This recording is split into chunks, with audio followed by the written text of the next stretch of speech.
बोलो सियापति रामचंद्र की जय।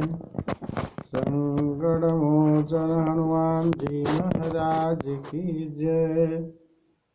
जय जय श्री सीताराम नाम महाराज की जय। तो आलस के संबंध में ऋग्वेद का वाक्य है, यो जागारत मृतः कामयन्ते जो यागारा तन्नुषामानि शान्ति यान्ति यो जागारा तमयं सोम आह त्वामस्मै साखे नयोकाः।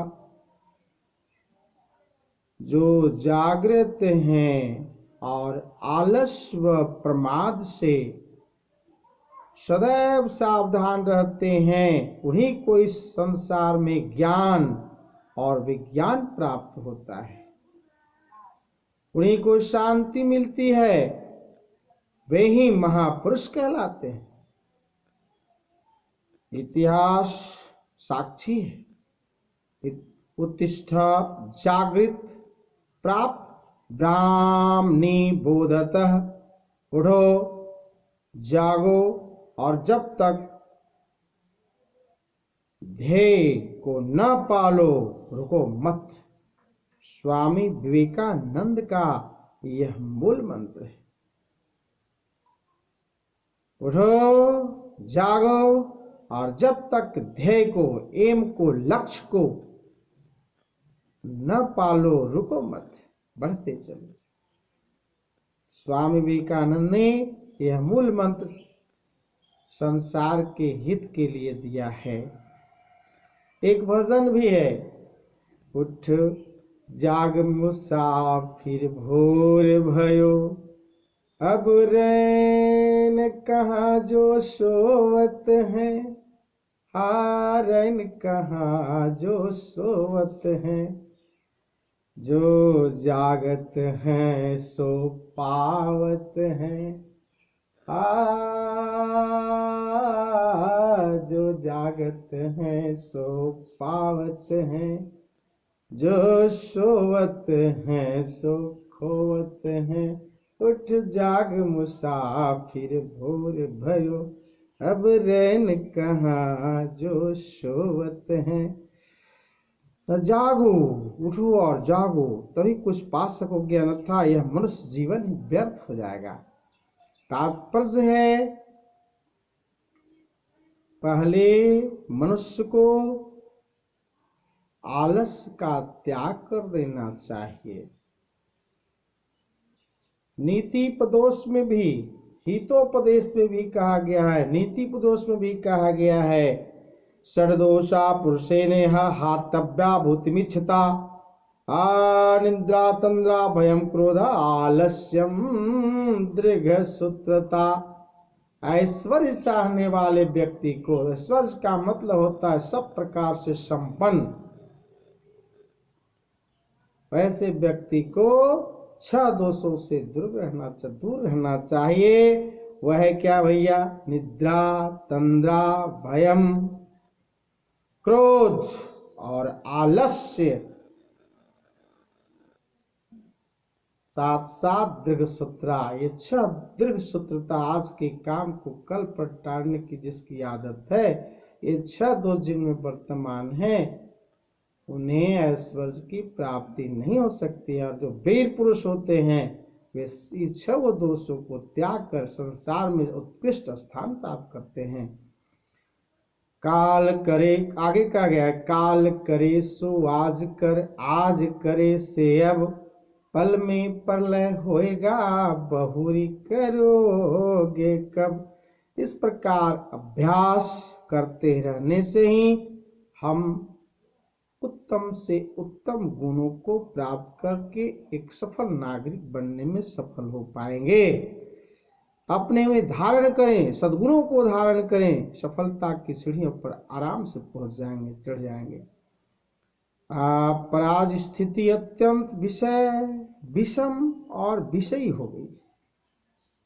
मतलब सभी छोटे बड़े बच्चे और छात्र तक अपना समय बेकार की बातें में बिताते रहते हैं, नष्ट करते हैं, अश्लील और निरर्थक साहित्य का रस लेते हैं। युवक युवतियां टेलीविजन पर भिन्न भिन्न प्रकार की अश्लील बातें देखा करते हैं और अपने जीवन को दूषित करते हैं, अपने विचारों को बिल्कुल विषमय मतलब दूषित कर देते हैं, जिससे उनका सर्वांगीण विकास रुक जाता है और आलसी प्रमादी हो जाते हैं। यही नहीं, यहाँ तक कि डॉक्टर, शिक्षक, व्यापारी, किसान, मजदूर, ये सारे अधिकारी वर्ग कामचोर व आलसी हो गए। आलस मनुष्य का महान शत्रु है।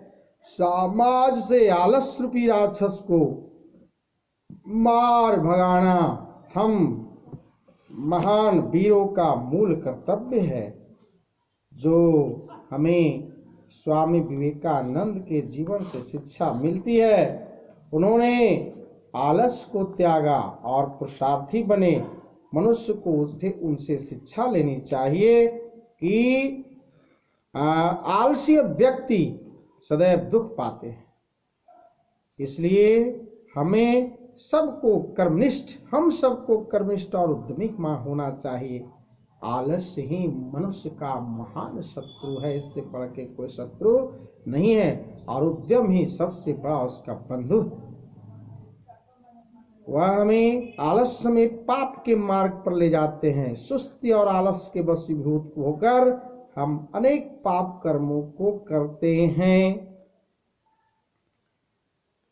तो कई बार तो ऐसी स्थिति आती है कि जीवन जिससे उत्तम से उत्तम लाभकारी से लाभकारी स्थिति आ जाती है और हम आलस्य बस उसका त्याग कर देते हैं। परमात्मा भी आलसी आदमी को त्याग देते हैं। परमात्मा उसी की मदद करते हैं जो उद्यमी होता है। कहा भी गया है, God helps those who help themselves.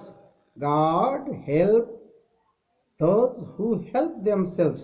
भगवान उसी की मदद करते हैं जो अपनी मदद स्वयं करता है, अर्थात जो अपने कामों में सदा लगा रहता है, कर्मनिष्ठ रहता है, आलस जिसे टच नहीं करता है।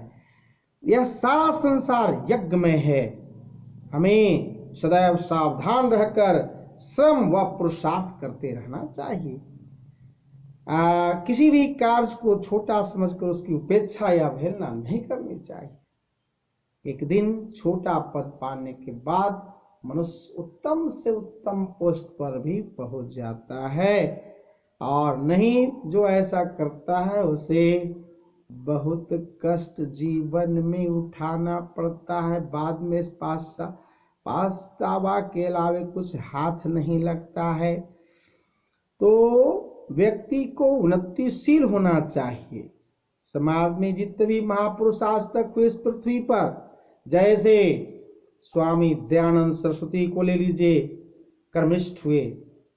विवेकानंद, महात्मा गांधी इत्यादि जो महापुरुष हैं वे सब महान परिश्रम करके कर्मठता करके उच्चतम चोटी पर पहुंचे। तो विश्व को जो जिससे विश्व प्रेरणा लेता है। इसलिए हमें भी आलस का परित्याग करके उत्तम से उत्तम प्रकार का मार्ग, मतलब महापुरुषों ने जो बताया है कि श्रम करो, मेहनत करो, इसके अलावा कोई दुनिया में तुम्हारा रास्ता नहीं है। इसलिए हमें भी इस बातों से शिक्षा लेनी चाहिए, अन्यथा कुछ मिलने वाला नहीं है। बोलो सियापति रामचंद्र की जय। हर हर महादेव की जय। इन्हीं बातों से मैं विराम करता हूँ भाई।